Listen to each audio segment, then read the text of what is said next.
sea al nombre del Señor. Damos muchas gracias al Señor por su palabra. Llevamos ya, yo creo que alrededor de, con 10 domingos hablando de la carta del apóstol Pablo a los filipenses. Y cuando nosotros vemos esta maravillosa carta, podemos decir cuánta riqueza espiritual, cuánta bendición para nuestra vida y cuántos paralelos. Una carta escrita aproximadamente hace 2000 años atrás, cómo tiene el poder para retratarnos justo lo que estamos viviendo hoy. Y eso no es más que la palabra inspirada por Dios. Así que cuando nosotros vemos esta carta, que ya estamos terminando, nos queda un sermón más después de este. Es una de esas maravillosas cartas que nos va a decir a nosotros la bendición que tenemos en Cristo. Y es que es una carta que todo trata de Cristo, hermano. Y si no es por Cristo, ¿qué sería de nuestras vidas? Si no tratara de Cristo, qué miserable sería la historia del hombre si no tratara de Jesucristo. Así que en esta mañana quiero comenzar haciendo una pregunta. ¿Alguien sabe lo que significa ortodoxia? ¿Lo que significa la palabra ortodoxia? ¿La ha escuchado usted? Yo sé que sí la he escuchado, pero ¿alguien me puede decir qué ha escuchado, lo que pueda significar? ¿Tiene que ver? No tiene que ver con los dientes. No tiene que ver con los dientes. Ortodoxia. ¿En algún contexto usted la ha escuchado? Yo lo he escuchado, pero no sé qué significa. ¿Tiene que ver cómo? No, que yo lo he escuchado, pero no sé qué significa. Dice la hermana que la ha escuchado, pero no sabe qué significa.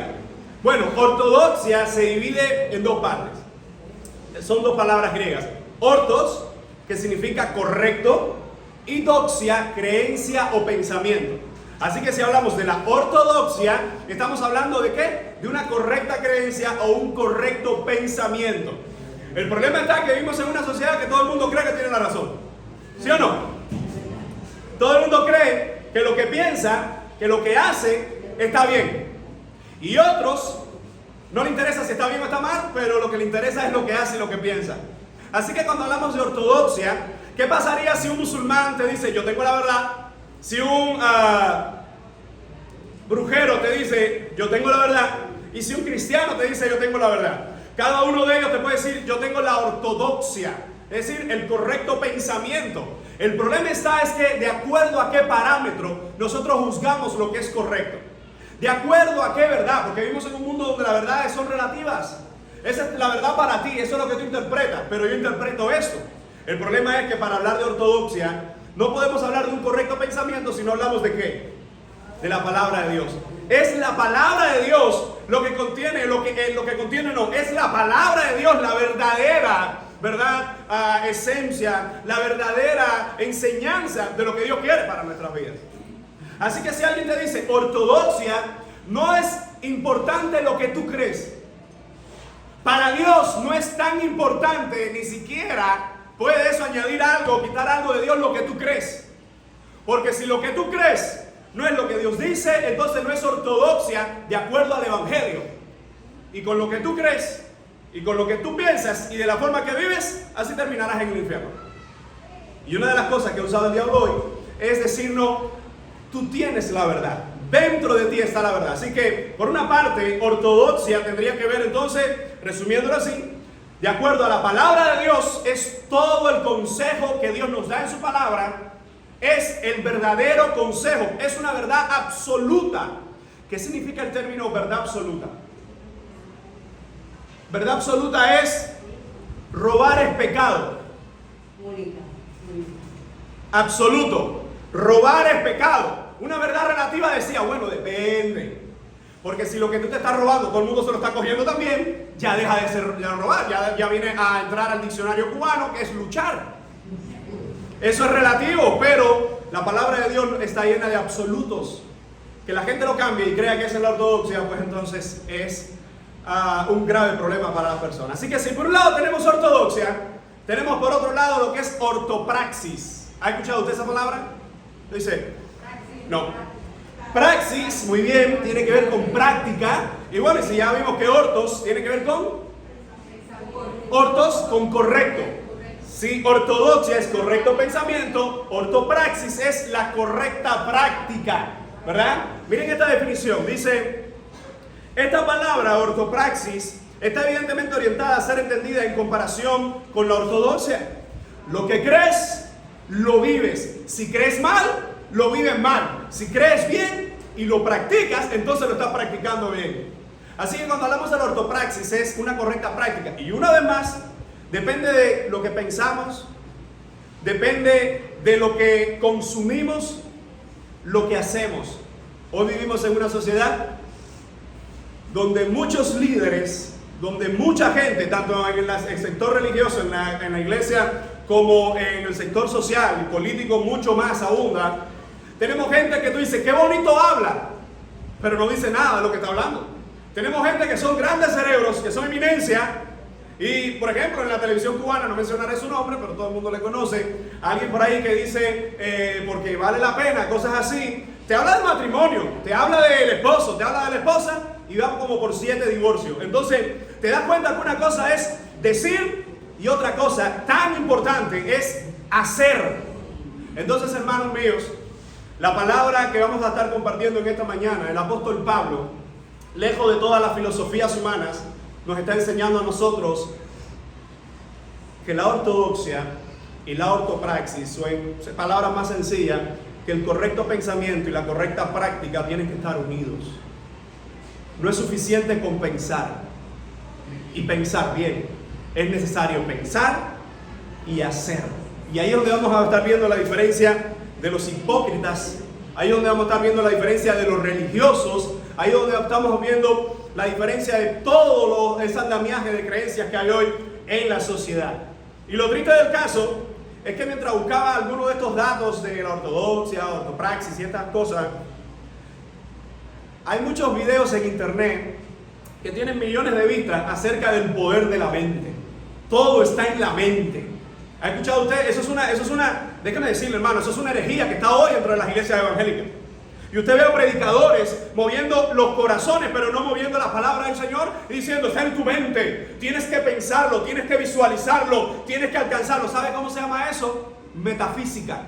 Es una corriente antigua que hoy ha vuelto a resurgir, donde la gente dice, todo está en la mente. Mira, hermano, es cierto que todas nuestras batallas están en la mente, pero no es en la mente donde hay salvación, no es en la mente donde hay poder para hacer esto, para hacer lo otro, pero sí es en nuestra mente donde está la principal área de nuestros ataques, de nuestras batallas, y depende en quién ponemos nuestros pensamientos. Imagínese usted, 2 de la tarde, ¿sabe que Pinar del Río tuvo un récord en estos días? Yo no sé por qué, pero aquí lo que nos llega, todos los récords y todas las cosas malas. Aquí todo, cuando te dan una noticia de las malas, llega aquí. Récord de 38 grados en Pinar del Río. Eso es fiebre. Fiebre. Decían que la tierra caliente era Santiago. Bueno, parece que Santiago se está quedando atrás. Y lo interesante es, imagínense usted a las 2 de la tarde, en plena parada. Por gusto, ¿no? Pero ahí en la parada. Todavía con fe. Y en plena parada, usted sudando las gotas, ¿verdad? Y usted consiguió esa bendita jabita de pollo, porque fue tan bendecido que pudo comprar. Después de 5 meses que no venía a... ¿Le pasa eso? Porque a nosotros aquí... es igual. Hace 6 meses que no llega el pollo a ninguno de estos lados. Y usted empieza a sudar y viene alguien y dice, no, eso está en tu mente. Mira, yo cojo posiblemente la java de pollo y se la meto en la cabeza. En mi mente, ¿tú crees que está en mi mente esto que estoy pasando? No, todo está en la mente. Va caminando, los golpes, eso no está demostrado científicamente, pero yo creo que sería bueno escribir sobre eso. Los golpes tienen imanes. Usted tiene 10 dedos en los pies, 5 y 5, ¿no? Sería lo normal. Si tienes un golpe en ninguno de nosotros 9 se da golpe, todos vienen. Es un imán. Ahora, tú te das el golpe y alguien te dice, no, eso está en la mente. ¿Qué mente de qué, chicos? Eso está en el dedo, tú ves que casi me reviento el dedo. Entonces, eso nosotros nos podemos reír cuando lo vemos en la sociedad, pero cuando esto entra al evangelio es peligroso. Hermano, porque hay mucha gente por ahí moviendo los corazones, moviendo los sentimientos. No, cambia la actitud, cambia esto, cambia lo otro. Veamos entonces por qué Pablo, y así quiero dividir en 2 partes a la exposición de esta mañana, lo que debemos pensar, verso 8, y lo que debemos hacer, verso 9. Y he titulado esta predicación que nuestros pensamientos y acciones estén unidas en Cristo. Que nuestros pensamientos y nuestras acciones estén unidas en Cristo. Si eso no ocurre, no somos hijos de Dios y simplemente estamos jugando al evangelio y estamos creyendo otro evangelio que no es el de Dios. Miremos entonces cómo la propia palabra del Señor nos habla en esta mañana sobre el tema. Mira lo que dice el verso 8. Vamos a leerlo una vez más. Por lo demás, hermanos, todo lo que es verdadero, todo lo honesto, todo lo justo, todo lo puro, todo lo amable, todo lo que es de buen nombre, si hay virtud alguna, si algo digno de alabanza, que dice el apóstol, en esto pensar. ¿Cómo comienza el verso 8? ¿Cuál es la frase? Por lo demás. Mi pregunta sería, ¿qué es lo demás? ¿Qué está conectando este pasaje? Que aunque nosotros llevamos 11 domingos predicando de Filipenses, esto le llevó media hora, quizás menos, 20 minutos, que el pastor de la iglesia de Filipo le leyera la carta. Fue lo que les llevó a ellos, de arriba abajo. ¿Qué Pablo está conectando por lo demás? ¿Qué acaba de enseñar Pablo en los versos anteriores? Lea su Biblia. ¿De qué está hablando? ¿De qué le está hablando? ¿Qué tesis viene desarrollando? ¿Qué doctrina está compartiendo? ¿Qué verdad bíblica le está dando a los filipenses? ¿De qué está hablando anteriormente? De la paz de Dios es exactamente, ¿verdad? Lo que acaba de mencionar. Pero cuando dice, y la paz de Dios que sobrepasa todo entendimiento guardará vuestros corazones, antes de ese, que la paz de Dios, ¿de qué está hablando? ¿Qué tema él ha desarrollado? ¿De qué? Está hablando del regocijo. Y en ese regocijo está hablando de dos hermanas, ¿sí o no? ¿Recuerda el domingo anterior? Dos hermanas que tienen un conflicto que no se sabe cuál es, Evodia y Síntique, y Pablo le escribe a la iglesia, y esto se está leyendo en todas las iglesias. El nombre de esas hermanas estaba sonando. Y eran dos hermanas fieles al evangelio, pero algo había ocurrido entre ellas, que estaban un poco enemistadas. Y el apóstol le dice a uno de los hermanos ahí, te ruego, hermano, que seas con estas que han peleado conmigo en el evangelio, que las ayude, que sea de un mismo sentir, regocijaos en el Señor. Otra vez digo regocijaos. Y después dice, y la paz de Dios, que sobrepasa todo entendimiento, sea con ustedes. Y entonces cae el verso 8, por lo demás. ¿Qué le está diciendo? Tienen que ustedes ser de un mismo sentir, no pueden estar enemistados, tienen que tener su gozo en el Señor, tienen que orar al Señor, buscar al Señor, el Señor está cerca. Por lo demás, es decir, además de estas cosas que le estoy hablando, del amor cristiano, del regocijo cristiano, de la oración en la vida del cristiano, dice, hermanos, todo lo que es verdadero. ¿Alguien me da rápidamente lo que es una definición de verdad? ¿Qué es la verdad? Una definición, no todos a la vez, no todos a la vez. Alguien, una definición, ¿qué es la verdad? La palabra de Cristo. Dice la hermana la palabra de Cristo, muy bien. Dice nuestra hermana, es la verdad, no decir mentira. Entonces, a ver. La verdad es estar separados del pecado, muy bien. Lo justo. Bueno, sí, lo justo es estar en la familia. ¿Cómo? Algo que es cierto. Algo que no se discute. La gente discute la verdad porque ellos tienen interpretaciones de la verdad u otros conceptos de la verdad, pero no es porque se discute, porque Dios es Dios. ¿Dónde usted ve en la Biblia que Dios dice que Él existe? Que te explique la existencia de Dios. ¿Por qué? Porque la Biblia te lo da como es. Dios es. Dios es. Tú no te vas a ver en un versículo diciendo, mira, Dios es real, Dios existe. No, Dios es. Más bien deberíamos dudar si nosotros existimos. Bueno, en los tiempos que estamos viviendo estamos más bien subsistiendo. Pero en la Biblia, la palabra del Señor dice, en cuanto al texto bíblico, que Él es. Y hoy usted le habla a cualquier persona, ¿usted cree en Dios? La respuesta puede ser sí, puede ser no, ¿sí o no? ¿Por qué? Porque lo que en la Biblia es un absoluto, en un mundo caído, la gente lo pone en tela de juicio. Sí, no. Existe, pero no me interesa. Los agnósticos. No, yo sé que hay un Dios, pero yo no se puede llegar a Él. Otro dice, no hay ningún Dios. Otro dice, sí hay un Dios, pero yo voy a Él a través de esta religión, a través. ¿Te has dado cuenta, hermano? Cuando la palabra nos dice todo lo que es verdadero. De hecho, me encanta esa palabra verdadero. Viene del griego aletheia o aletheia, o en inglés alice, o en español alice. Tomó la idea, ¿no? Todo ese trabalengua, aletheia, es, bueno, el nombre de nuestra primera hija, Alice. Cuando usted ve ese término aletheia y usted busca en la Biblia verdad, verdad, verdad, verdad, algo que es tan sencillo y tan claro en la Biblia que es difícil lo vemos hoy, hermano. Hermano, hoy lo que más abunda alrededor nuestro es la mentira. Vivimos en un mundo lleno de mentiras. En el trabajo, mentira, te comen a mentira. En el barrio, te comen a mentira. No voy a seguir porque puedo hablar de muchas cosas, ¿verdad? Y usted la sabe. Pero donde quiera que usted va, nos están comiendo a mentira. Y el problema es que en el mundo eso es un pan diario. Eso es lo común. Lo triste es que en la iglesia también en ocasiones vemos mentiras. ¿Cómo es posible que alguien salvo, que alguien que tiene a Cristo, te dice una mentira así tan fácil en la cara y tú dices, oye, ¿se la está creyendo?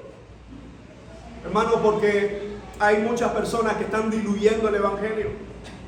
Hay mucha gente que dice ser cristiano, pero sus actitudes no son de cristiano. Y el apóstol dice, todo lo que es verdadero. Y uno se hace la pregunta, ¿y cómo yo sé lo que es verdadero en un mundo de tanta mentira? ¿Recuerda qué fue lo que hizo Satanás cuando tentó al hombre y a la mujer? Cuando él llega a Eva, ¿qué hizo? Con que os ha dicho Dios que no podéis comer de todo árbol. ¡Bum! Primera mentira. Dios había dicho de todo árbol puedes comer, menos de este. La verdad de Dios está ahí plasmada. Y Satanás la pone en tela de juicio. Dios dijo, de todo puedes comer menos de este. Viene Satanás y dice, así que Dios dijo que de ninguno. Primera mentira en la tentación. Así que si definimos la verdad, es todo aquello que emana de un Dios santo que nos ha dado a nosotros la creación. La mentira es todo lo contrario a lo que Dios nos ha dado a su creación. La mentira es lo que te abre muchas puertas hoy. ¿A cuántos, por decir la verdad, le ha costado muchas cosas en la vida? Y lo voy a poner ahora en algo más sencillo. Tu esposa, que la conociste tan joven, tan hermosa, y empieza a pasar los años, y la cinturita de ballet empieza a tomar un poquito más de grosor, ¿no? Y te dice, ¿cómo me queda este vestido? Y usted dice, ya está la comida. Porque si tú dices, no, mi amor, mira, ese no, te queda un poquito que está un poquito así, llenita de amor, ¿no? Te tienes que tener cuidado. Entonces te das cuenta que hasta en esos pequeños detalles tenemos la tentación de que si decimos la verdad nos puede costar. Mire, una de las cosas que hace esta sociedad, número uno, es alterar la verdad. Si la verdad se altera, y los cubanos somos de eso. Mire que los cubanos son exagerados. No, muchachos, si lo que vino fue un pollo así. ¿Qué pollo es así? Bueno, yo sé que ese ejemplo no aplica. Olviden el ejemplo, ponemos otro. No, sí, muchachos, si yo... Y el cubano de por sí, cuando habla, todo te lo pone grande. No, si me dio un golpe, muchacho, me abría el cráneo aquí. Que fue una rajetica. Pero exagerar la verdad, en ocasiones, puede ser corromper la verdad. Así que tenemos gente que te exagera la verdad, gente que te disminuye la verdad. Por ejemplo, decir una parte de la verdad es mentir. Te pongo un ejemplo, alguien, volvemos a lo de ahorita. La esposa te dice, ¿cómo me queda este vestido? Y tú dices, bueno, mira, estaba mirando, te combina con los zapatos. El vestido le queda horrible, pero ¿verdad que es rojo y los zapatos son rojos? Entonces, tú desvías la pregunta que te están haciendo para hablar de otra verdad, que es una verdad, pero no es toda la verdad que te están pidiendo. ¿Sabes lo que estás haciendo? Estás sacrificando la verdad, estás mintiendo. Y en todas las áreas de la vida, tú y yo sabemos, hermano, que cuando queremos defender la verdad, muchos obstáculos tendremos que enfrentar. Llegas al trabajo, 8:05 de la mañana. 8:05, no vamos a decir 8:30, la entrada a las 7:30. Pero todos los que firmaron antes de ti pusieron que llegaron a las 7:29. Y tú dices, bueno, si pongo un poco después, si el jefe nos vio que todos entramos juntos, voy a echar para adelante a todas mis amistades. Y una vez más, ¿ante qué nos encontramos? Sacrificar la verdad por el bien de unos pocos o el bien de otros. Los que trabajan hoy, medicina, Ay, Dios mío. Nuestros médicos, estomatólogos, maestros, porque vivimos en una sociedad que los resultados no importan. Lo que importa, ¿qué? Bueno, no, esto sería un sacrilegio. El papel. Usted tiene que hacer 30 visitas y tiene que ir a las 15 embarazadas y usted llega. Señor, esto es mentira, pero tengo que hacerlo porque... Y tienes que poner que visitaste 15 embarazadas, que hiciste las 30 visitas. ¿Sabe lo que es eso? Eso es mentira. Por eso es que muchas veces he visto héroes que no son otra cosa que cristianos fieles.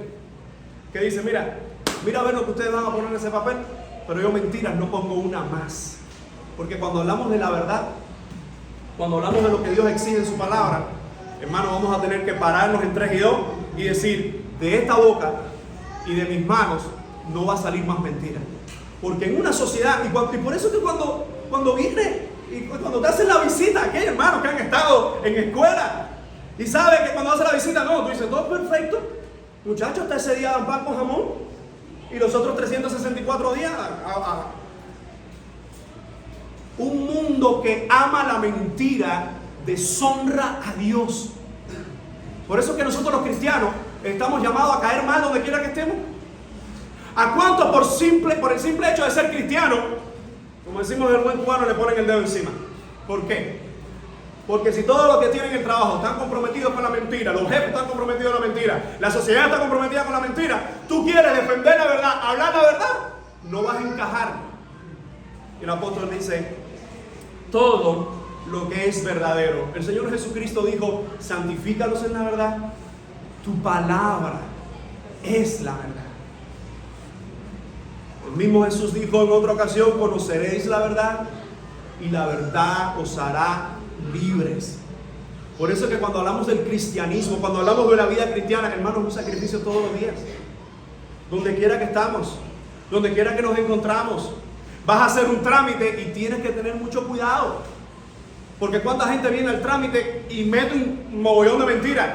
¿Cuántos cristianos, porque lo aprueben en una embajada, porque lo aprueben en una entrevista, dicen un mogollón de mentiras? Vivimos en una sociedad que no solo ama la mentira, sino que trata de sacarle todo el provecho posible. Y el apóstol dice, todo lo que es verdadero. En otras palabras, hermano, tenemos no solo que abrazar la verdad, sino que sufrir por amor a Él. Y cuando hablamos de la verdad, la fuente de nuestra verdad es Jesucristo. Y la verdad a Juan el Bautista le costó la vida. Porque por decirle a aquel Herodes perverso que se estaba acostando con su hermana, que le había quitado de la hermana, le arrancaron la cabeza. La verdad llevó a los apóstoles, a los 12, excepto Juan, el que muere de muerte natural, el escritor del Evangelio de Apocalipsis, al resto, por causa de la verdad, cada uno de ellos murió. Unos apedreados, otros aserrados, otros decapitados, otros con lanza atravesados, otros crucificados. Porque la verdad no le gusta a esta sociedad. Pero hermano, la verdad a cualquier precio. No, que si digo esto comprometo a otros. Y la pregunta, ¿y Dios? ¿Quedo bien con esta gente y con Dios? Iglesia, tengamos cuidado. Porque en un mundo lleno de mentiras no vamos a encajar en ningún lado. ¿Y sabes qué? Y yo le doy gracias a Dios porque nosotros no encajamos en este mundo. Porque el día que encajemos en este mundo es que tomamos la forma de este mundo. Porque este mundo no va a tomar la forma del Evangelio. Muchos se van a salvar, pero no todos se van a salvar. Y van a seguir corrompiéndose. Así que Pablo nos dice, todo lo que es verdadero.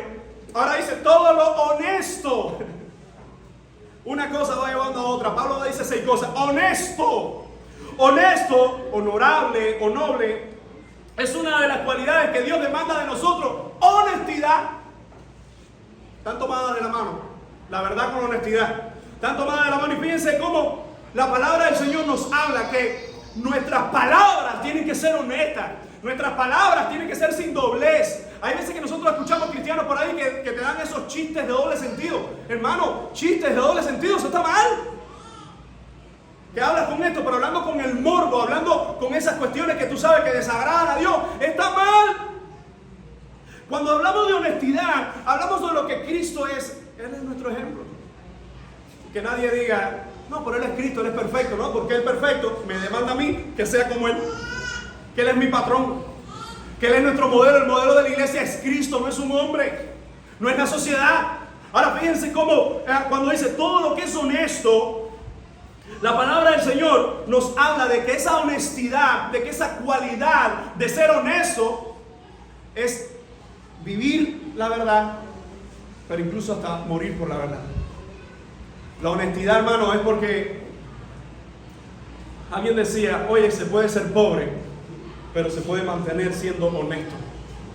¿Cuánta gente logra cosas en esta vida por falta de honestidad? No sé si sabía, hoy son las elecciones en Argentina. Ahí hay muchos candidatos, todas esas cosas. Yo sé que esto aquí es un utópico porque no se usa, pero en estos países esto sigue usándose. Pero lo interesante es que cuando se presentan todos esos candidatos, tú dices, pero ese es el presidente que yo quiero. Y lo interesante es que cuando llegan al poder, muchos de ellos se le olvidó porque ellos, ¿qué es lo que estaban presentando? No estaban presentando la verdad, sino un modelo de verdad que aunque no lo van a vivir, aunque no lo van a respaldar, eso es lo que la gente quiere oír. Por eso Pablo dice, todo lo que es honesto. La palabra del Señor nos muestra esa honestidad, esa sencillez. En otras palabras, no ser de doble moral, de doble cara. Hermano, la hipocresía es pecado delante de Dios. Porque si yo solo quiero presentar algo a la persona, ¿qué es lo que la gente quiere oír?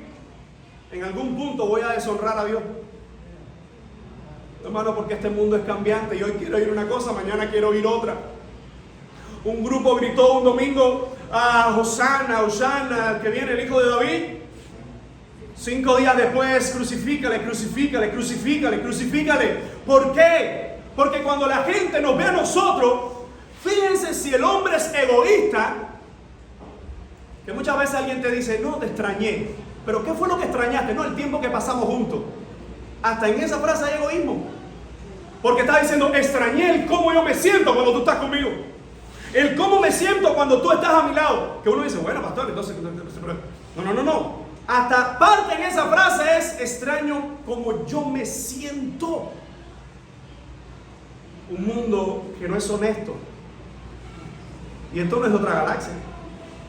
Ese es el mundo que hace muchos años estaba afuera, pero que hoy se encuentra incluso en la iglesia. Gente dentro de la iglesia que no es honesta. Gente dentro de la iglesia con doble moral. ¿Cómo es posible? Pero ya Dios lo dijo en su palabra. Que muchos estarían dentro de las congregaciones para hacer tropiezo. Una cara aquí y una cara en la casa. Una cara aquí y una cara en el trabajo. Una cara aquí y una cara en el barrio. Una cara aquí y una cara ante el mundo. La pregunta es, ¿y con cuál cara vas a engañar a Dios? Dice el apóstol, todo lo que es honesto. Tercer término, ¿qué dice el apóstol? Todo lo que es. Yo creo que cuando llega estos versículos, es de esas predicaciones que tú dices, oye, hoy el látigo está fuerte, hoy es para todo el mundo. Pero es que la palabra de Dios es así, hermano. La palabra no es, ay, qué bien me sentí, me dijeron perverso. Eso no ocurre. Pero fíjense qué es lo que pasa cuando el Hijo de Dios escucha la palabra, que incluso cuando es disciplinado por ella, cuando es confrontado por ella, aunque no le agrada, porque a la carne no le agrada, algo muy en el interior tuyo dice, Señor, gracias, porque aunque duele, eso me da vida. Todo lo justo. La palabra para justo es dikaios. ¿Alguien puede pensar que hay cosas que nosotros hacemos que pueden ser justas delante de los hombres? ¿Sabe cuántas religiones en el mundo plantean y dicen que por la forma que ellos viven y lo que ellos hacen tendrán la salvación? Hay muchas. Una de las principales exponentes de esto es la Iglesia Católica, Apostólica y Romana. Pero Isaías tiene una frase que es un poco drástica. Cuando dice que vuestras justicias son como ¿qué? ¿Alguien recuerda? Y sabemos que son esos trapos de inmundicia.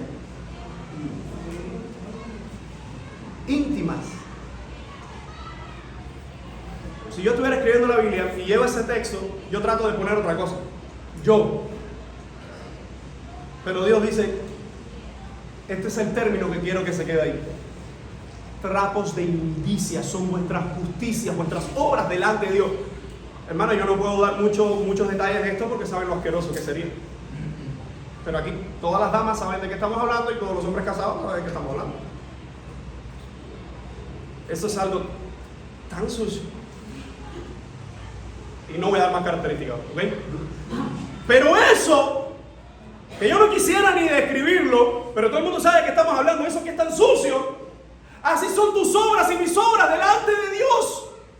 En otras palabras, todo lo que tú y yo podemos hacer para su gloria, para que el nombre del Señor sea exaltado. La pregunta es, antes que tú le exaltaras y antes que yo le exaltara, ¿Dios era Dios? Sí. Él no necesitaba. No, porque a veces escuchamos a esos predicadores, esos adoradores. No, porque mi alabanza embellece el trono de... ¿Quién te dijo?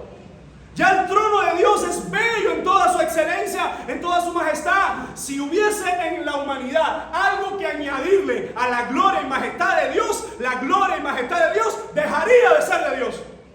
Porque Él es perfecto. No hay nada que le podemos añadir, como tampoco hay nada que le podemos quitar. Escuché tristemente en algún lugar que alguien decía, Dios te necesita. Dios necesita de ti. ¿Qué Dios es ese? Entonces lo que está pasando hoy, que hay muchos púlpitos corrompidos donde la gente está predicando el Dios que los demás quieren escuchar. El Dios viejito que se muere. Ay, ven Leito, ven que te necesito. Ay, Dios me necesita tanto. Lo que la gente no recuerda es que antes que el universo existiera, ya Él era Dios. Ya Él tenía toda la gloria. Ya Él tenía toda la majestad. Que es cierto que en su palabra vemos cómo Dios nos llama para que le demos gloria, no porque Él lo necesita, sino porque tú y yo lo necesitamos a Él. Y sin la adoración en nuestras vidas, sin Dios en nuestras vidas carecen de propósito porque fuimos creados para su gloria. Entonces cuando la palabra dice todo lo justo, hermanos, es imposible experimentar lo justo si el Dios justo no vive primero en nosotros. Incluso en cada una de estas características, Cristo está por todos lados. Yo no puedo vivir la verdad si el Dios de la verdad no vive en mí. No puedo vivir y defender la honestidad si el Dios de la honestidad no vive en mí. No puedo ser justo si primero no soy justificado. Cada uno de nosotros, delante de Él, lo único que merecemos es fuego. Le decía a alguien estos días, cuidado con esas cancioncitas. Ay, manda tu fuego, Señor. Ahora derrama tu fuego. Cuidado, porque esa gente no está leyendo la Biblia. Cuando nosotros vamos a la palabra, el fuego de Dios, incluso la gloria de Dios, cuando se derramaba en un lugar, la gente quería huir y correr.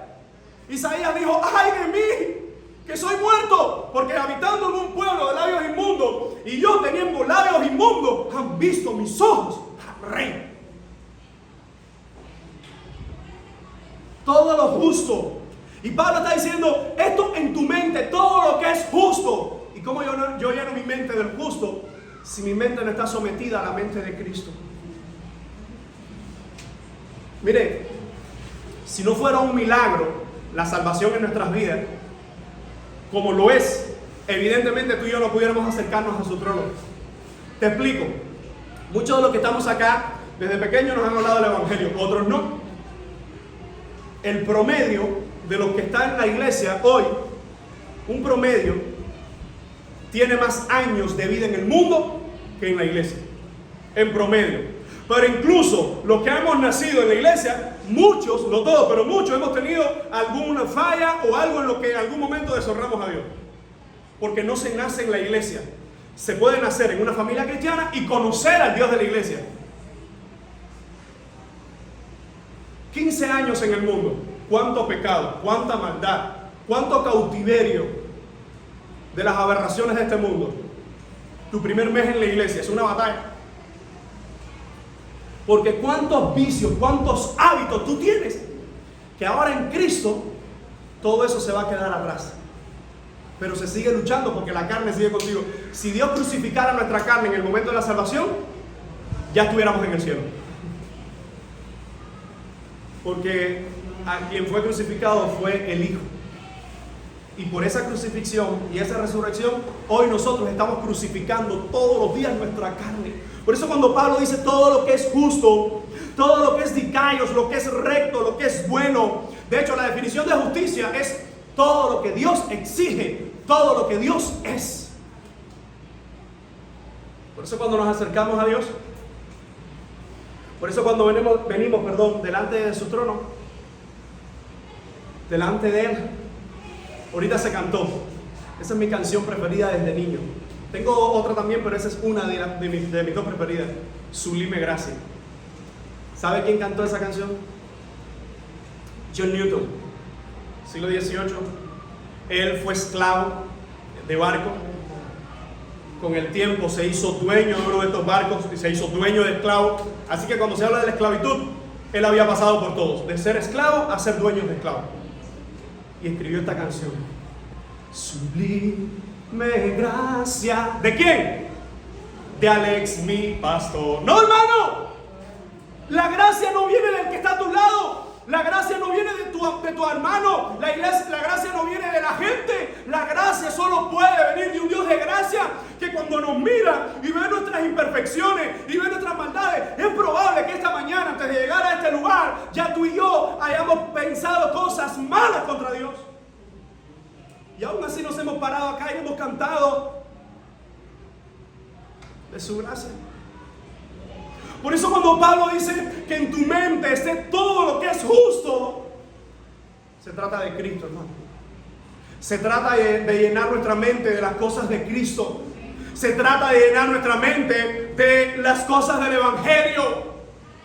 He estado en varias actividades en diferentes lugares y mi corazón está destruido porque después de la pandemia he estado en algunos campamentos, en algunos lugares que he ido a predicar la palabra y he visto un evangelio diluido en los púlpitos. Gente desde un púlpito predicando filosofía. ¿Cómo tener esta filosofía? ¿Cómo poder vencer esto? ¿Cómo llegar a esto? Y no se abre la Biblia. Hermanos, mi mente no solo que es traicionera, sino que mi mente siempre quiere ir contra Dios. Yo no sé la tuya, pero si solo eres un poco sincero me dirías, es verdad. Porque nuestra mente, aunque el Señor nos ha rescatado, todavía nuestra mente quiere ir hacia el pecado. Incluso cuando nosotros vemos la palabra del Señor, cuando nosotros vemos la justicia de Dios, si no fuera porque estamos revestidos de Jesucristo, hermano, el fuego del Señor hace mucho rato nos hubiese arrancado de este lugar. Alguien preguntó, ¿por qué si hay un Dios tan bueno? ¿Por qué si hay un Dios tan amoroso? Hay tanta maldad en el mundo. Y ese predicador dijo, la pregunta está mal. ¿Por qué si hay tanta gente mala?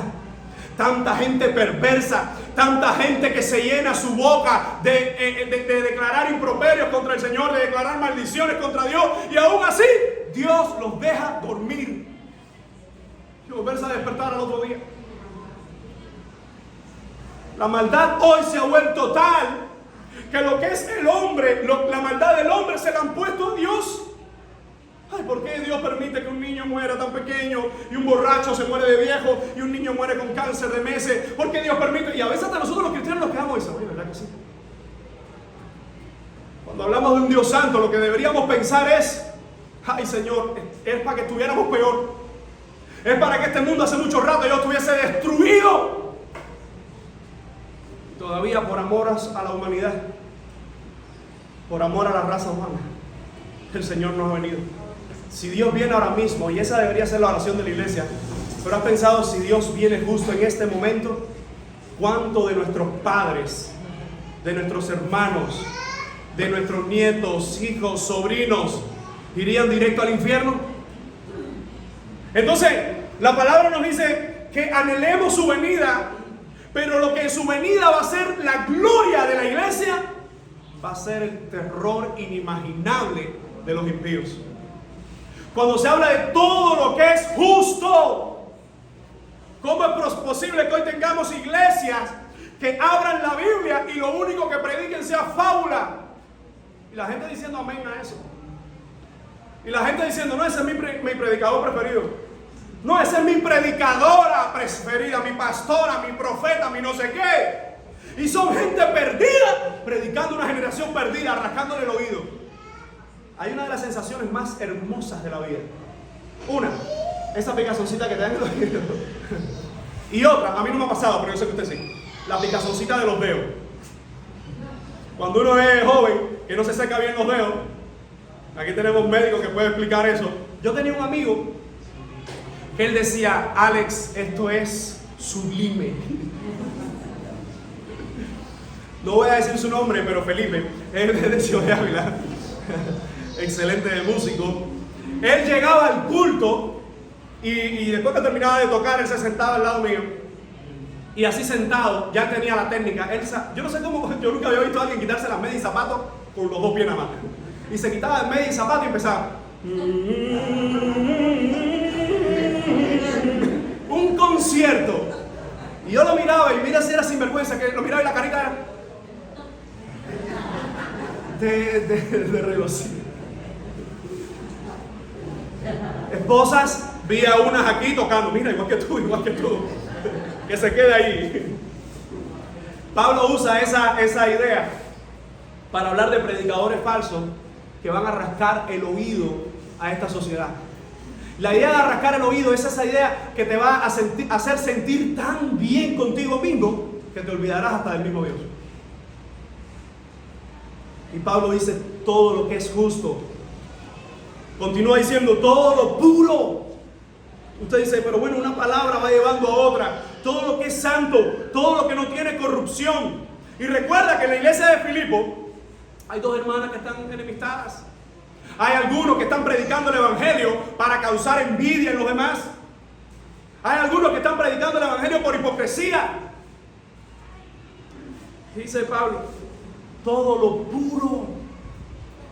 Hermanos, de nosotros no sale nada puro.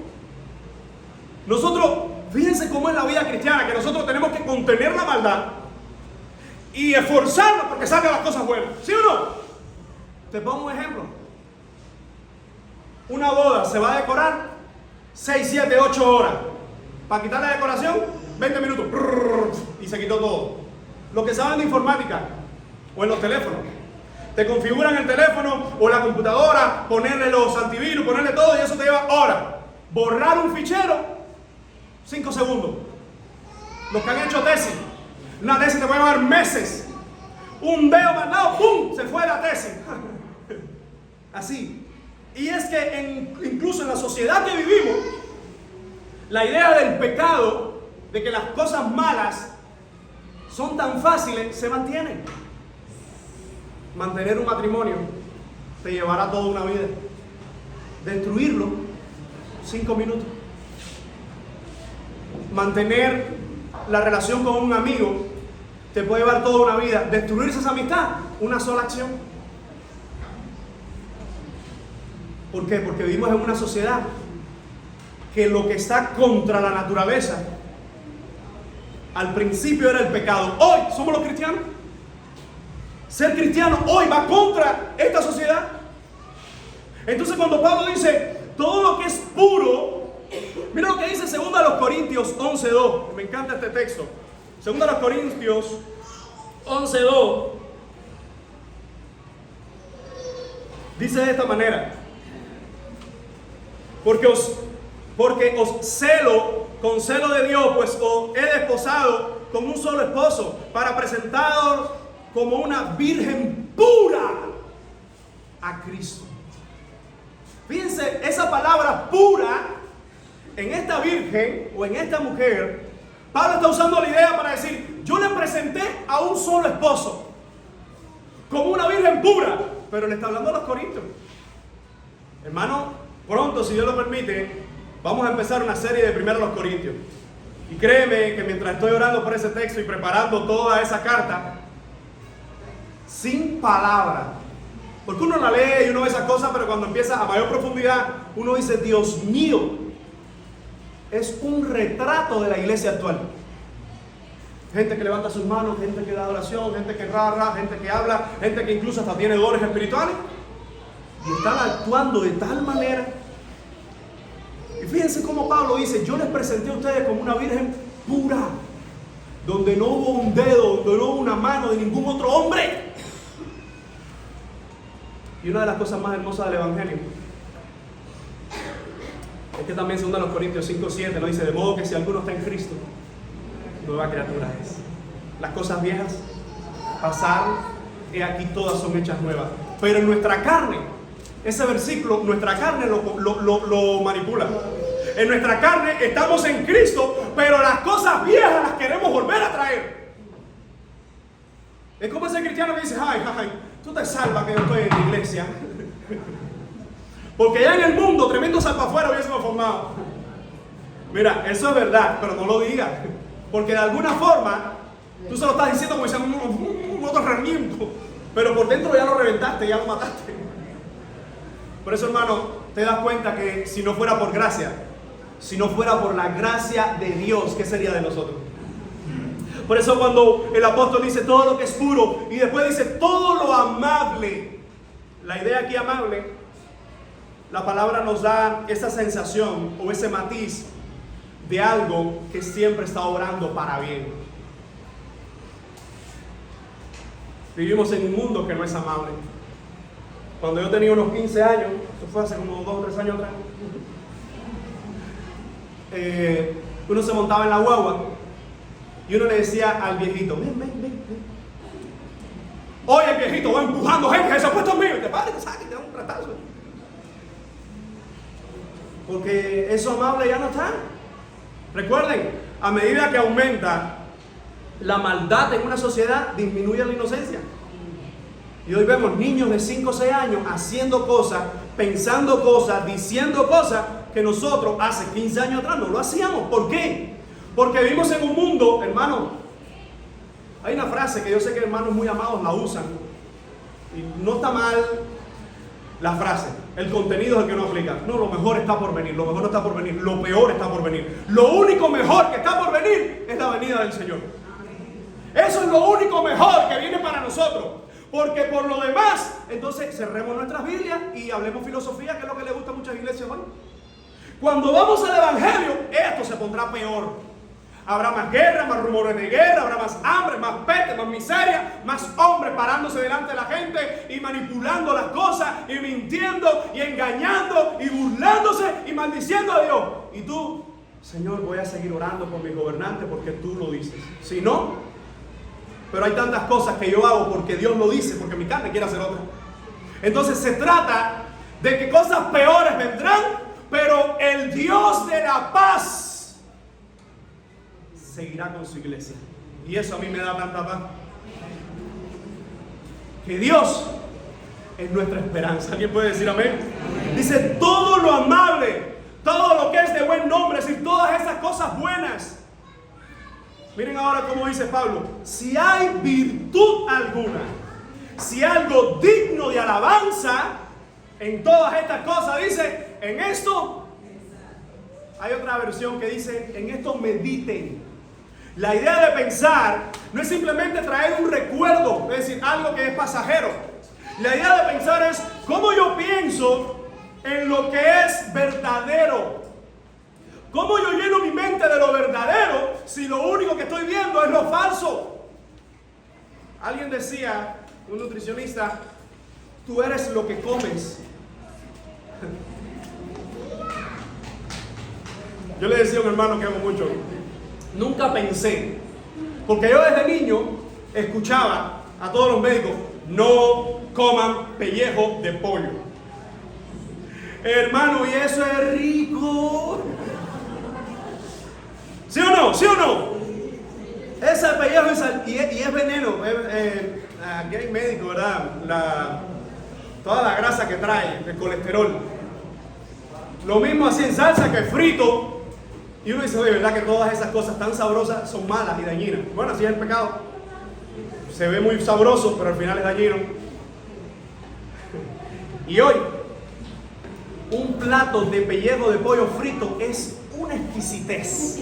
Y hoy yo oro, santifico los alimentos, Señor, que el colesterol no se mueva, pero esto es lo que hay. La posta para los hijos y el hueso, ¿no? En mi casa formamos un para afuera con los huesos.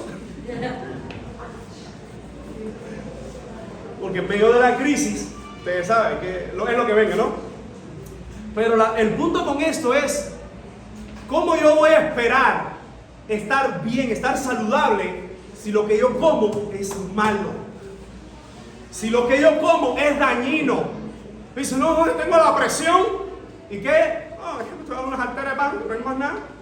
Bueno, tampoco hay pan, yo no sé dónde hay que analizarte, porque que estés comiendo mucho pan estos días, hay que ver dónde lo está. Pero nuestro cuerpo, según lo que comemos, según las cosas que nos alimentamos, eso es lo que produce en nuestro organismo. Hermano, según la cantidad de novelitas que estamos viendo, según la cantidad de series por ahí que estamos viendo, de películas, de noticias, de cosas contaminadas que estamos consumiendo, ¿cómo esperar llenar nuestra mente de todo lo verdadero, de todo lo justo, de todo lo honesto, de todo lo amable, de todo lo de buen nombre, de todas estas cosas? ¿Cómo llenar mi mente si paso más horas frente al internet que en mi tiempo de oración? Si paso más horas chismeando en el barrio que leyendo su palabra. ¿Recuerda cuando la pandemia, todos los países estaban en una lucha para ver quién sacaba primero la vacuna? Yo decía, oye, qué sentimiento más noble. Sí, es verdad que hay un sentimiento noble, pero detrás mucho dinero, porque el que primero salía era el que después más tiempo iba a tener que comprobar que servía o no. Fíjense cómo funciona este mundo. Si yo la saco hoy y tú la sacas 3 meses después, cuando pasen 3 meses que tú vas a sacarla, ya yo tengo 3 meses de ver si está funcionando o no. Y si funcionaba, más países la compraban. E incluso detrás de algo noble, detrás de algo bueno, había muchos intereses de dinero. Entonces, cuando nosotros vemos en la palabra del Señor, Pablo dice, todas estas cosas, en esto mediten. Hermano, ¿qué tiempo pasas con la palabra del Señor? Hermanos, ¿qué tiempo pasamos orando, buscando las cosas de Dios? ¿A cuánto le pasó que en los primeros días veía siempre las noticias de los muertos? A mí me pasó. Y era triste porque gente de nuestra familia, gente que amamos, perdió la vida ahí. Hubo un momento en que yo dije, se acabó. No, porque uno, recuerda, fueron varios horarios. Uno de los últimos era a las 9 de la mañana o a las 10 después. No sé, porque después lo dejé de seguir. Y tantos muertos y tantas cosas. Sin darnos cuenta, ¿a cuánto le pasó que estaba quizás hablando con alguien y sin darse cuenta estaba buscando el cloro? Y se hablar y se empezó a lavar las manos. ¿Por qué eso hizo daño aquí? Porque si tú prendes la televisión y hay muertos, y hay esto, y hay otro, y Nasobuc, y no sé qué, y este infectado, y el otro infectado, y escuchas al otro, no, que fulano, no, que este, no, que el otro, no, que el otro, no, que el otro, ¿cómo se vuelve esa mente? ¿Cuánto afectó? Y déjenme decirle que las mayores afectaciones, lo dije en ese momento, algunos lo recordarán, que la íbamos a ver en los próximos 4 o 5 años en nuestros niños.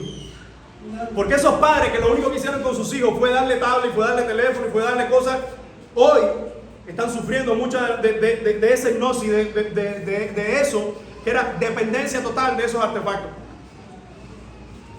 Mira, hermano, llenar nuestra mente de las cosas de Dios nos lleva tiempo. La Biblia no se aprende en un minuto. La Biblia no se aprende en una película. La Biblia nos llevará toda la vida. Yo no recuerdo ya cuántas veces la he leído, cuántas veces la he estudiado y cuántos libros de ella ya he predicado, y aún así cada vez que me enfrento a ella, el Señor vuelve a traer su palabra viva, porque es viva, no pasa, no cambia, no caduca. La pregunta es, ¿por qué no pasamos entonces? ¿Por qué no llenamos más? Si todo lo que estamos viendo son malas noticias. Estuve en un campamento de jóvenes que le dije, no se rían, porque aquí en este último tiempo hay muchos de lo que les decía a esos jóvenes que han visto más a Mario J. Pentón hablando del parol que leer la Biblia. ¿Por qué? Porque según nuestros gustos es lo que consumimos. Cuando hay una comida que no te gusta, aunque ahora hay que comer de lo que aparezca, pero tú dices, oye, no me gusta. No hay forma.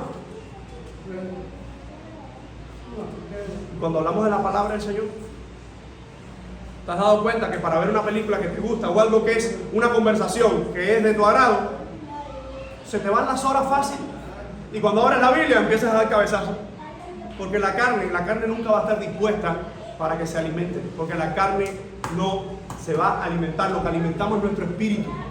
Lo perverso en nosotros lo que quiere es todo el tiempo salir.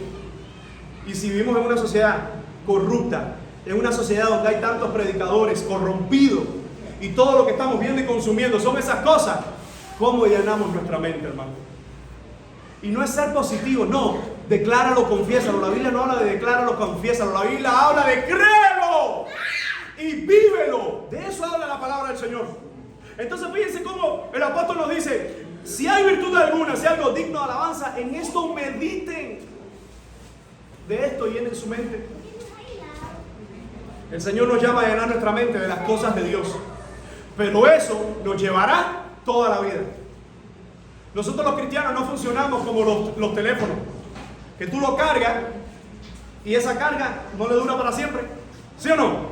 Y hay teléfonos más que le duran más, que le duran menos, pero incluso los teléfonos más modernos, los más potentes, no pasan de los 2 días, porque mientras más potente y más desarrollo, consumen más la batería y siempre tiene que estar conectado. Hay cristianos que oraron hace una semana, que leyeron la Biblia hace 2 meses.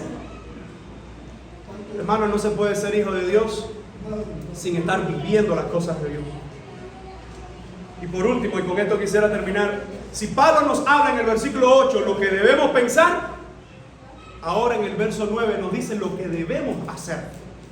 Dice el versículo 9, lo que aprendisteis y recibisteis y oísteis y visteis en mí, esto haced, y el Dios de paz estará con vosotros. Ya Pablo ha dicho, esto hay que hacer, todo honesto, todo lo puro, todo lo que viene de Dios. Ahora dice, lo que aprendiste y recibiste. Hay 2 juegos de palabras aquí. Yo puedo aprender algo, pero si no lo recibo, es probable que no lo repita. ¿Cuántos aprendieron los productos en segundo, no? En segundo y lo olvidaron en tercero. Porque yo puedo aprender algo. Y hay algunos que dicen, ay pastor, no pregunta los productos ahora en la escuela americana, que esto fue un video.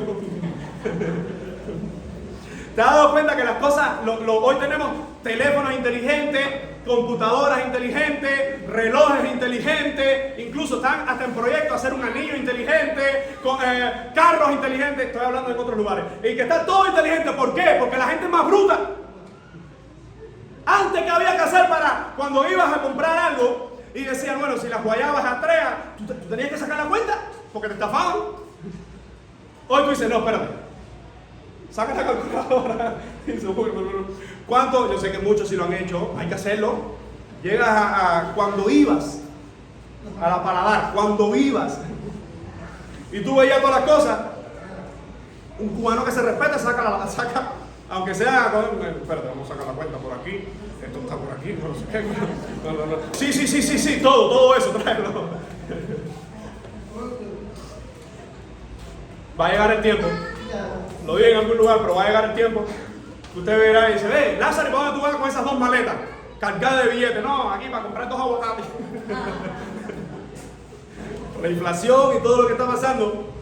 Pero hermano, cuando hablamos de aprender, es aprender y recibir. La idea de Pablo dice, lo que ustedes aprendieron, ¿recuerda quién estaba en esta iglesia de Filipo? Lo hablamos hace algunos domingos. ¿Quiénes estaban ahí? Hechos capítulo 17. Lo puede leer después en la casa. Hechos 17 nos habla en 3 fases. Nos habla de Lidia, recuerda Lidia, la vendedora de púrpura. Nos habla de la muchacha endemoniada, la que tenía el espíritu de pitonisa. Y nos habla del carcelero de Filipo. Pero nos habla de que en esas conversiones mucha gente alrededor de ellos estaban convertidos. Es decir, Pablo está diciendo, lo que ustedes aprendieron, incluso recibieron de mí, porque ellos habían visto a Pablo. Ellos habían visto que Pablo hablaba, pero vivía. Y dice, lo que oísteis y visteis. Hermano, la vida cristiana, lo que leemos en la palabra, lo que aprendemos de la palabra, hay que vivirlo. Si no, ¿en qué nos convertimos? ¿En qué nos convertimos cuando solo tenemos la mente lo que dice Dios y no lo hacemos? ¿Hipócritas? ¿En religiosos? ¿En otros más para el grupo de los farsantes? Porque no se trata de solo hablar, hay que vivirlo. Y fíjense cómo dice, aprendiste y recibiste, oíste y viste. Pablo lo dice de esta manera, esto, háganlo. La palabra griega para hacer es prazo, de ser pragmático, de ser práctico. esto que vieron, hay una versión que dice, practíquenlo. ¿Practicar qué? Aprendan su palabra que Dios ama la honestidad. Cuando estamos el lunes en el trabajo, practica la honestidad. Aprendemos en su palabra que Dios nos manda a ser puros. Cuando tenemos esa, yo no sé a cuánto, está buscando el teléfono, pero está grabando afuera. A cada rato a mí me entra por cualquiera de las redes una foto de mujeres distintas diciendo, hola, ¿cómo estás? Hola, dime cómo estás. Oye, en esa foto me parece, y a alguno está diciendo, Dios te bendiga, pastor, pudiéramos conversar un rato. La veo y sigo pasando y eso bloqueo. Hermanos, constantemente estamos siendo bombardeados. Pero yo aquí quizás delante de ustedes, estoy parado acá y pasa una muchacha casi desnuda y viro la cara. Pero si estoy solo y nadie me está mirando, hay algo en mí, o más bien alguien en mí, la carne en mí, que te está diciendo, vacila, disfruta, consume. Y así mismo alguien en una ocasión dio una definición de lo que era ser íntegro. Y decía, integridad es cuando tus palabras, tus pensamientos y tus acciones están alineadas con Dios, cuando la gente te ve y cuando no te ven también. Eso es integridad, hermano. Que lo que pienso, que lo que hago, que lo que digo esté alineado con lo que Dios dice cuando me ven y cuando no me ven. Porque cuando me ven o no me ven, Dios siempre me está mirando. Dice Pablo, esto practiquen. ¿Qué es lo que dice Mateo 7? Cuando Jesús está terminando su discurso. Con esto quisiera terminar la idea bíblica. Jesús está dando uno de sus sermones más hermosos, más extensos. Y dice en Mateo 7:24, cualquiera que me oye estas palabras y las hace. Es la misma idea. El que me oye, es decir, llena su mente y las pone en práctica. Le compararé a quién? A un hombre prudente que edificó su casa ¿sobre qué? Sobre la roca. Descendió lluvia, vinieron ríos, soplaron vientos, golpearon contra aquella casa y no cayó porque estaba fundada sobre la roca. ¿Qué es lo que es estar fundado sobre la roca? Es cuando alguien tiene a Cristo y las palabras de Cristo y la Biblia la pone en su corazón y dice, esto duele.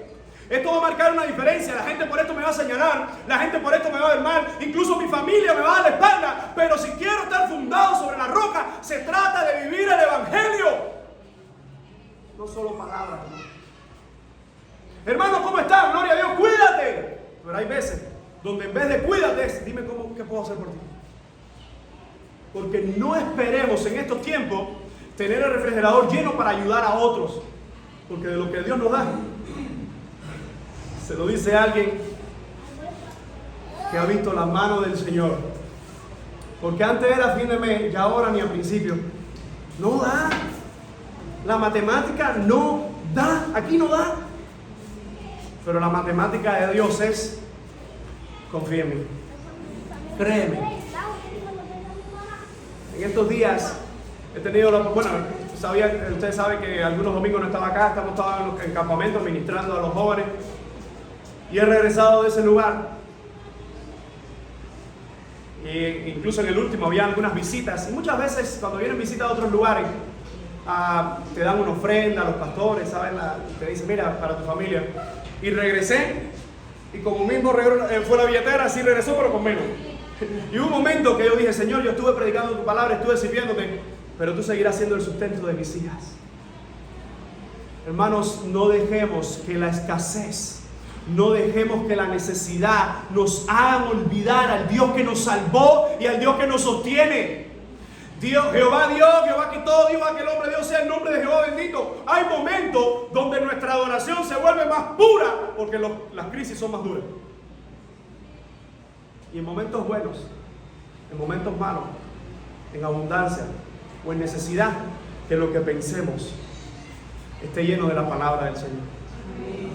Porque si abrimos nuestro corazón a todos los malos criterios que hay hoy por ahí, hace mucho rato, se lo he dicho hermano, hace mucho rato que hubiese pasado por nosotros.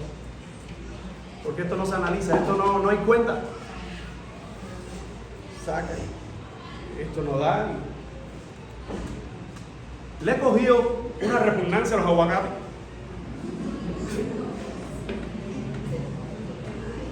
El otro día en un campamento, no sé si fue de juveniles, vieron dos aguacaticos y dicen, mira, sin vergüenza, aquí me ves.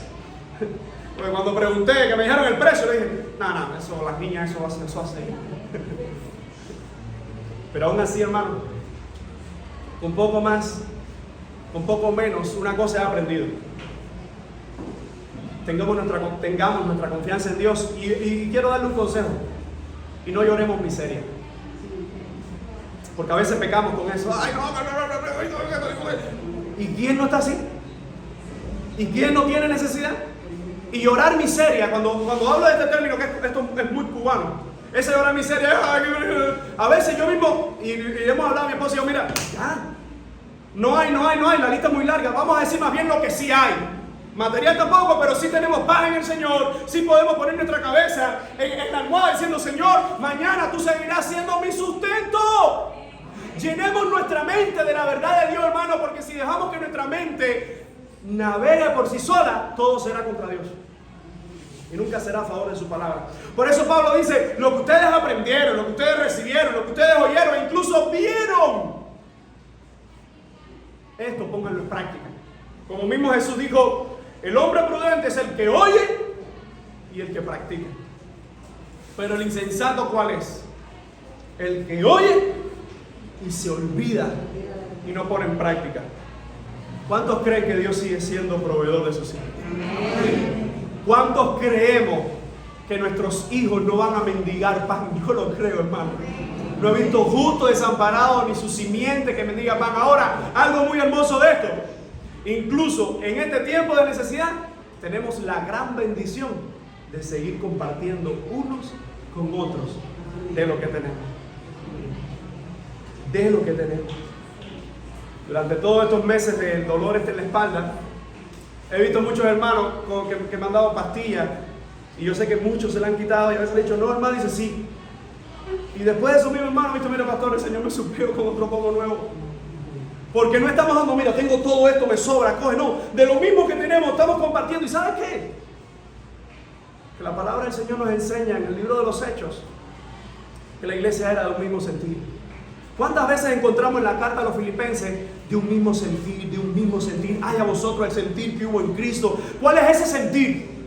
Hermano, que nuestras palabras y nuestros hechos tienen que estar tomados de la mano en el Evangelio de Cristo. Y con esto termino. Que nuestros pensamientos, que nuestras acciones estén tomadas de la mano. Ortodoxia sin ortopraxis es religión vacía. Dios dice esto en su palabra, dice esto en su palabra. Sin vivirlo es religión vacía. Y escúchame, y ortodoxia, y ortopraxia, es decir, y hacer las cosas buenas, sin la doctrina correcta, eso es imposible. Y este no es un sermón moralista, para que salgamos aquí, seamos mejores y ayudémonos más y estemos más unidos, no. Este es el sermón que Pablo le dio a una iglesia diciéndole, ustedes tienen problemas, ustedes tienen necesidades, algunos de ustedes tienen un poco más, un poco menos, pero llenen su mente de Jesucristo. Y sus acciones estén basadas a lo que han tomado de Cristo. Mira, hermano, todo lo que nosotros hacemos en algún momento lo tuvimos que pensar. Más o menos, pero todo lo que yo hago, primero entra por aquí. Y si lo que estoy llenando mi mente es de las cosas de Cristo, en la sociedad y en la crisis que estamos viviendo hoy, podemos decir, Señor, ayúdame a que todos los días de mi vida, mis palabras, mis pensamientos y mis acciones estén tomados de la mano, basados en tu evangelio. No se trata de declararlo, no se trata de visualízalo, no se trata de confiésalo, no se trata de decrétalo. En estos días alguien me envió un escrito que era como 12 cosas: decreto esto, declaro esto, confieso esto, proclamo lo otro, decreto esto. Y le dije, mira, no tengo tiempo, mi tiempo está muy reducido para leer cosas que no me van a edificar en nada. Hermanos, el evangelio es sencillo. Se trata de creerle a Dios, se trata de creer su palabra, se trata de aferrarnos de sus promesas, pero también de sus mandatos. Se trata de agarrarnos de sus verdades y también de sus advertencias y también de todo lo que ella nos da. Porque al final, llenando nuestra mente de Cristo y viviendo el Evangelio, todavía seguimos luchando con la carne. Todavía seguimos luchando con las cosas negativas de esta vida. Y llenarse de gente positiva, eso no existe. Y yo no se lo recomiendo a nadie. Llenémonos del Evangelio de Cristo. Y en medio de tanta convulsión y en medio de tantas cosas, nosotros podemos decir: Señor, permite que mis pensamientos estén alineados con tus pensamientos. Permite que mis acciones estén alineadas con lo que tú declaras en tu palabra. Vamos a orar. Señor, te damos gracias por tu amor. Gracias por tus verdades. Gracias por tu evangelio. Gracias por Jesucristo. Ayúdanos, Señor, a llenar nuestra mente de tu palabra.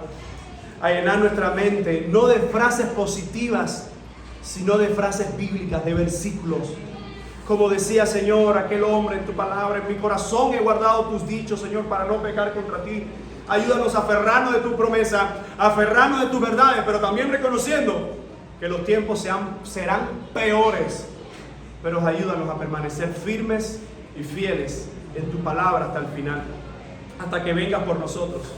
Y mientras, ayúdanos, Señor, a practicar el evangelio.